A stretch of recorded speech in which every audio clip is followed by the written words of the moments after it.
अस्सलाम वालेकुम। आज हम बनाएंगे मटन हैदराबादी कड़ी।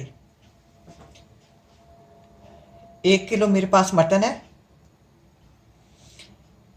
इसको पहले मैरिनेट कर लेते हैं। मैरिनेट करने के लिए आधा पाव मेरे पास दही है, दही डालेंगे। दही आपका घना होना चाहिए।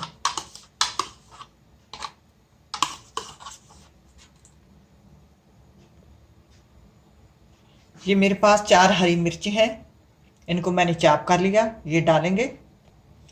हरी मिर्चें डाल दी हैं। अब इसमें नमक डालेंगे। ये मेरे पास टीस्पून है, टीस्पून भरकर डालेंगे।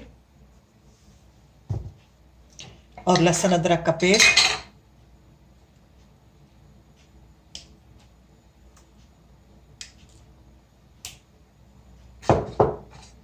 और इसको मैरिनेट कर लेते हैं। मैरिनेट करके 10 से 15 मिनट इसको छोड़ देंगे। अभी इसको मैंने मैरिनेट कर लिया है। अब इसको साइड पे कर देते हैं। अब इसमें जाएंगे, ये मेरे पास 5 अदद प्याज हैं। प्याज छोटे नहीं हैं, दरमियाने बड़े प्याज हैं। अगर आपके पास छोटे प्याज हैं तो आप 6 ले लें। 2 टमाटर जाएंगे। ये सूखे मिसाले हैं। मैं टी स्पून मैंने ले लिए काली मिर्च, हाफ टी स्पून लौंग, 1 बड़ी इलायची, दालचीनी, जायफल और जावित्री का 1 फूल है। ये जाएंगे पिसे हुए मिसाले, रेड चिली पाउडर, हल्दी और धनिया पाउडर। धनिया पाउडर मैंने ले ली 1.5 tablespoon, red chilli powder tablespoon, हल्दी हाफ टी स्पून। तो आप इन प्याजों को चाप कर लेते हैं, फिर आपसे मिलते हैं। अब हम अपने प्रेशर कुकर में डालेंगे तेल। तेल डालेंगे 200 ग्राम।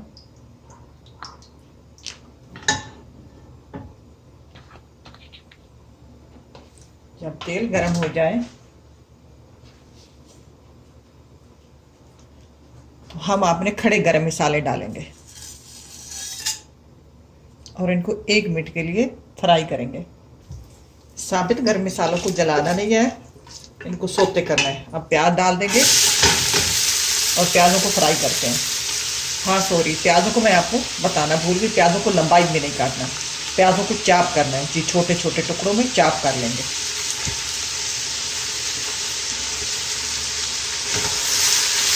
प्याजों को फ्राई करते हैं।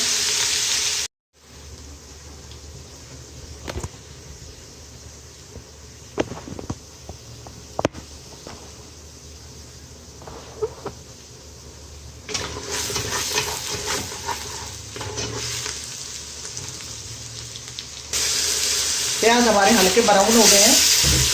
अब मैंने टमाटर डाल दिए।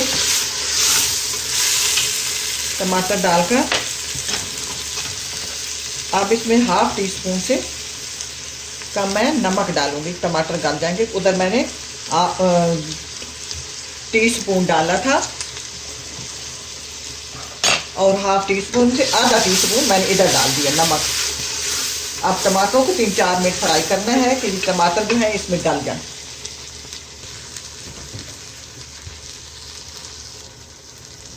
अब टमाटर जो हमारे नरम हो गए हैं, गल चुके हैं। अब इसमें डालेंगे अपना गोश्त मैरिनेट किया हुआ, और जो इसमें सारा मसाला है, बर्तन को साफ कर लेंगे, सारा इसमें डाल देंगे जो इसके साथ होगा।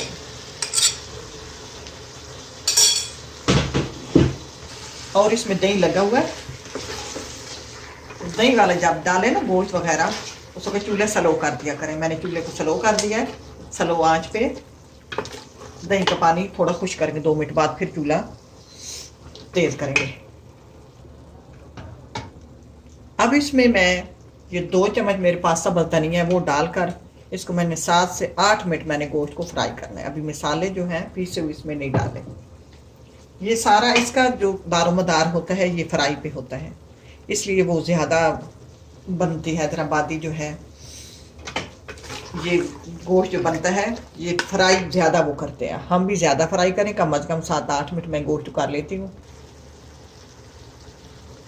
अब मैंने इसको 7 से 8 मिनट फ्राई कर लिए। अब मसाले डालेंगे। 3-4 मिनट और फ्राई करेंगे मसाले को। हल्दी, कश्मीरी मिर्च मैंने टेबल स्पून डाला है, और धनिया पाउडर 1.5 टेबल स्पून, और हल्दी 1/2 टीस्पून। अब इसको फ्राई करते हैं 3 से 4 मिनट। अब इसमें मैं पानी लगाऊंगी, पानी में आधा लीटर लगाऊंगी। हमने 20 से 25 मिनट तक पकाना है, ढककर हल्की आंच पे, या इतने तक पकाना है जब तक हमारा गोश्त गल नहीं जाता।